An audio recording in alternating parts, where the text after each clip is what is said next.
So New Jersey Governor Chris Christie, who by now many on the right call him a rhino, but I personally have liked Christie for the past few years, mainly because he is a tough governor with a very outspoken voice and is able to get a lot of work done. And I know for the past year, many on the right have been disappointed with him because he cozies up to Obama. I personally didn't care about that.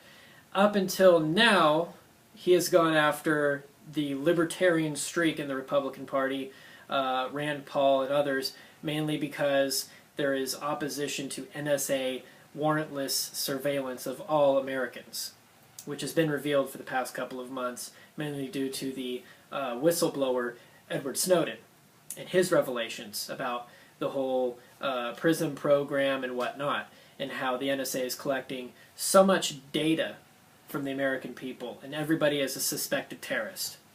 So I'll post the link to the article at the bottom, but here's what he said. This guy is such a fearmonger. Here we go.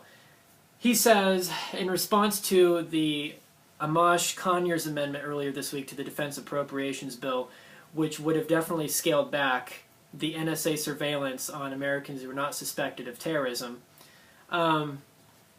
which pretty much would be the vast majority, he said, well, as a former prosecutor who was appointed by Bush Jr. on September 10th, 2001, I just want us to be really cautious, because this strain of libertarianism that's going through both parties right now and making big headlines, I think is a very dangerous thought.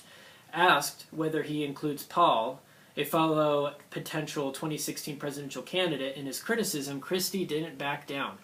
He said, you can name any one of them that's engaged in this. I want them to come to New Jersey and sit across from the widows and the orphans and have that conversation. I'm very nervous about the direction that this is moving in. And he acknowledged that there will always be mistakes when it comes to national security and protecting privacy, but said Americans need to stay focused on what's at stake.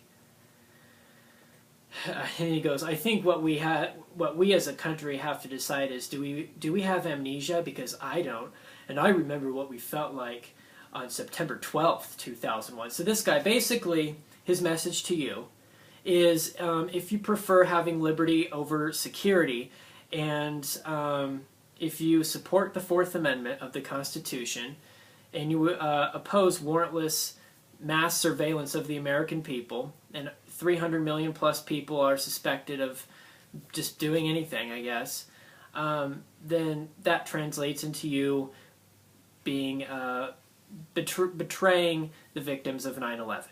That's basically what it is, betraying them and their families.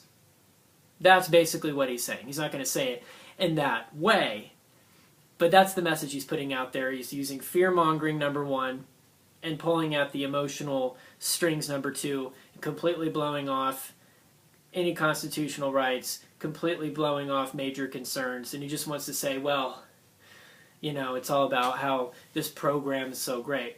Well, the Amash amendment that was narrowly defeated earlier this week in Congress wouldn't have actually struck down the entire NSA program. It would just have struck down what they're currently doing for all Americans.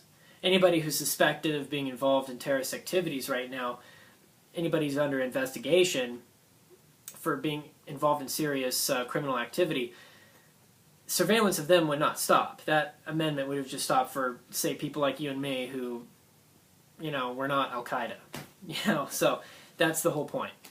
So just completely overblown. So Krispy Kreme, I no longer approve of you. Many others, libertarians, conservatives, independents, liberals, moderates, you name it, many people are disappointed with you. Now, as you come out and you say that, you know, basically you support Fourth Amendment rights, you oppose mass surveillance of everyone in the country by the NSA, that then translates to you betraying the 9/11 victim families and having amnesia about what can happen. Yeah, alright, whatever. Alright, well, tell me what you think of Krispy Kreme. And I'll post the article, the Washington Post article below. Thanks for watching.